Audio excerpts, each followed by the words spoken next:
Halo teman-teman semuanya, jumpa lagi bersama saya Basten Sebo. Kali ini kita akan membahas Pekan Olahraga Nasional atau PON. Menurut saya PON atau Pekan Olahraga Nasional yang diselenggarakan pada tahun ini ya, PON itu diselenggarakan setiap 4 tahun sekali. Tetapi PON kali ini sangat spesial. Kenapa spesial?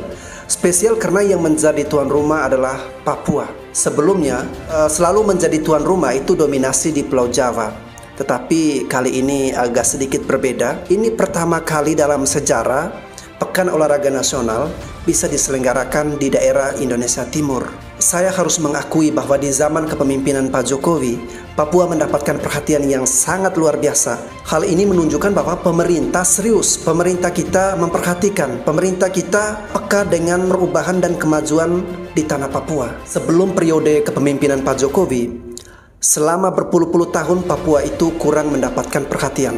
Memang diperhatikan, tetapi kurang mendapatkan perhatian. Di zaman Pak Jokowi, harga minyak di Papua yang sebelumnya 50.000 sampai 100.000 per liter, sekarang sudah sama dengan daerah-daerah lain. Jalan Trans Papua berhasil dibangun. Merebut saham yang sebelumnya dikuasai oleh asing, sekarang sudah berhasil direbut kembali oleh pemerintah. Infrastruktur dan pelayanan-pelayanan lain juga terus dibangun di tanah Papua. Nah, ditambah lagi dengan Pekan Olahraga Nasional atau PON yang diselenggarakan di Papua, ini berarti pemerintah berhasil merebut ataupun mengambil hati dari masyarakat Papua, sehingga mereka merasa tidak lagi menjadi anak tiri, tetapi Papua adalah bagian yang terpenting dari bangsa Indonesia. Sekedar informasi ya teman-teman, PON Papua yang ke-20 akan dilaksanakan pada tanggal 2 sampai 15 Oktober mendatang. Sebanyak 6.442 atlet bakal tampil dengan 37 cabang olahraga atau cabur yang akan dipertandingkan.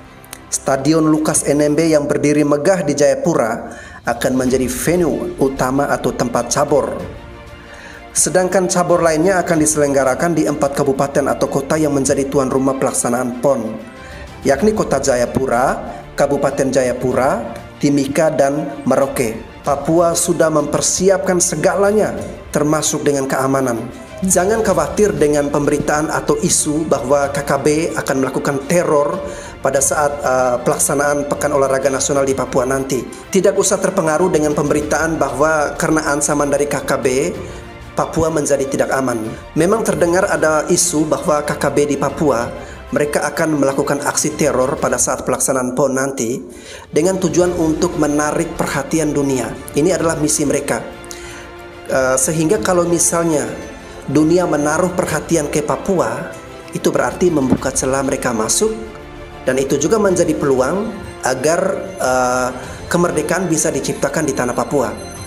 Tetapi saya rasa ini merupakan halusinasi dari KKB ataupun OPM di Papua. Mereka cuma halu. Perlu teman-teman ketahui, lokasi yang menjadi tempat pertandingan untuk Pekan Olahraga Nasional atau PON itu jauh dari konflik ya, yang selama ini kita nonton di berita.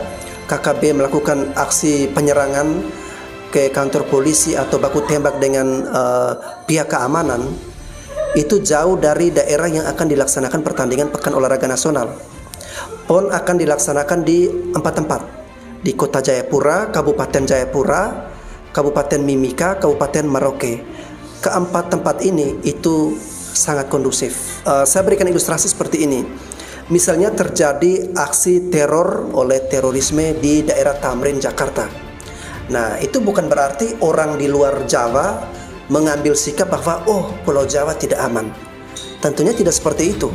Ya, di Surabaya aman, di Semarang aman, di Jogja aman, di Solo aman. Sama halnya di Papua. Jadi ada 1-2 titik yang menjadi daerah konflik.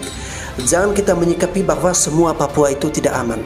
Ya teman-teman. Lagi pula Polri dan TNI sudah menyiapkan mekanisme pengawalan, melakukan simulasi keamanan, serta nanti akan dikerahkan sekitar 8.000 personel gabungan TNI maupun Polri untuk mengamankan Pekan Olahraga Nasional yang akan diselenggarakan di Papua. Kita harus yakin dan percaya kepada pemerintah, TNI maupun Polri bahwa mereka bisa memberikan rasa aman selama pelaksanaan PON Papua yang ke-20. Saya ingin pelaksanaan PON di Papua itu bisa berjalan dengan sukses dan berhasil. Kalau berhasil, berarti kita juga berhasil mengambil hati masyarakat Papua. Dan sekaligus kita bisa memberikan pukulan telak kepada OPM maupun KKB. sehingga mereka merasa malu. Mereka semakin tidak mendapatkan tempat dan perhatian di masyarakat Papua. Tidak ada tempat lagi bagi KKB maupun OPM di tanah Papua. PON Papua yang ke-20 itu bukan hanya sekedar kita menyaksikan para atlet-atlet yang bertanding, siapa yang menang, siapa yang kalah. Tetapi sisi lain, ini merupakan momen bagi masyarakat Papua. Ini merupakan momen untuk mengangkat citra dari Papua, bahwa Papua bisa menjadi rumah yang aman dan nyaman bagi siapapun. Walaupun saya bukan orang Papua ya teman-teman, saya orang NTT, tetapi dengan terpilihnya Papua sebagai tuan rumah dari Pekan Olahraga Nasional yang ke-20, itu mewakili perasaan kami sebagai orang Timur. Kami turut berbangga dan berbahagia. Ini semakin mengukuhkan bahwa dari Sabang sampai Merauke kita sama-sama merah putih, sama-sama bangsa Indonesia. Saya Indonesia, kamu Indonesia, kita Indonesia. Saya sangat berharap semoga 4 tahun yang akan datang Pekan Olahraga Nasional bisa diselenggarakan juga di daerah Nusa Tenggara Timur. Saya Bastian Sebo, terima kasih, sampai jumpa lagi di episode berikut.